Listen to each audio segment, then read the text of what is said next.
Did you know that over 11 million people rely on Lake Erie for drinking water?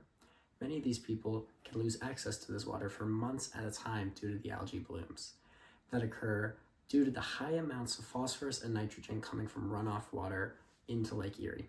With an average depth of only 62 feet and very warm water temperatures, it makes Lake Erie the perfect spot for growth. The design provides a high lifespan, high accuracy, and low maintenance solution to mapping eutrophication of the Great Lakes watershed.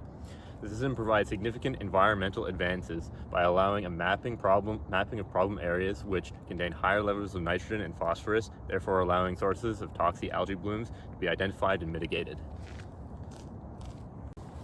This buoy is fully equipped with everything it will need to let it last 8 months in the lake with minimal to no maintenance. The buoy's ring will be made out of a high-density polyethylene shell with an aluminum internal frame and aluminum counterweights. We will use an aluminum frame to mount all of the hardware to it as needed. It would allow us to make it taller so that it's visible and without risking the center of mass.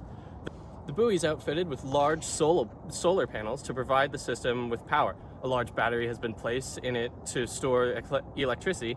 It will have a steel cage around the light beacon to protect it from damage. The data acquisition system will include state-of-the-art nitrogen and phosphorus sensors combined with a computer with a stronger cooling system. The attached antenna will be used to transmit the collected data back to the lab to be stored. There will be 3 anchor points to keep the buoy even more stable in rough waters. Here's our final prototype of data acquisition buoy system.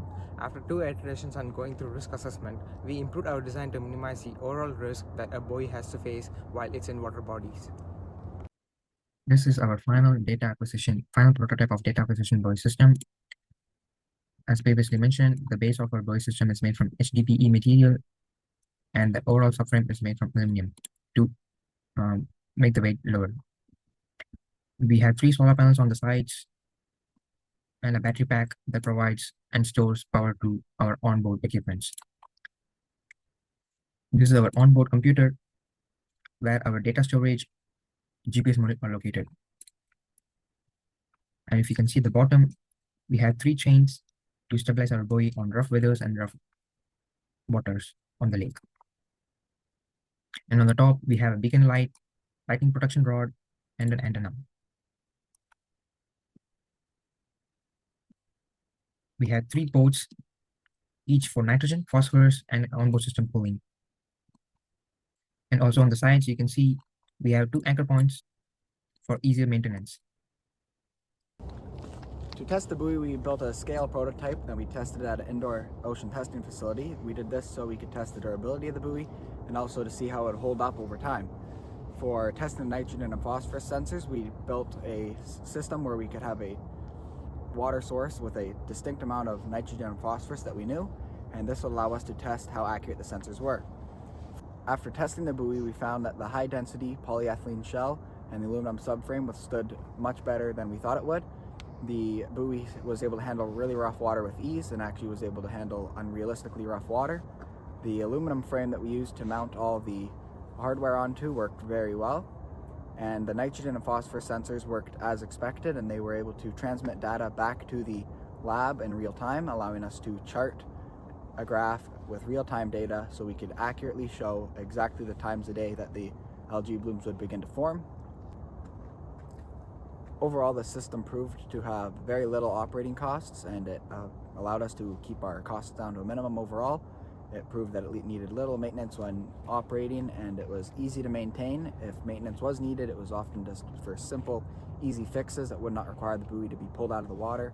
We also found it to work very easily for pulling the buoy out and storing it in the months that the buoy will not be in the lake, and overall it was just a really good buoy to have, and yeah. From our projections, on average, both Canadian and U.S. governments are willing to spend roughly $9.7 to $16.2 million on a singular system that aims to identify areas that threaten the Great Lakes, the largest freshwater suppliers in North America. A fully functioning network for our data acquisition buoy system is estimated to cost $10 million, while still scoring high in other areas such as serviceability, accuracy, and lifespan compared to higher cost solutions. Additionally, when compared to other strategies such as autonomous motorized aquatic vessels that require external energy inputs and moving parts, the long-term servicing costs are significantly lower for our system.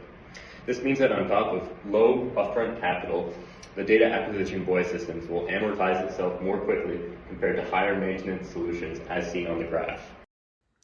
This design allows for early detection and identifies high inputting areas, guiding further research to the most critical regions.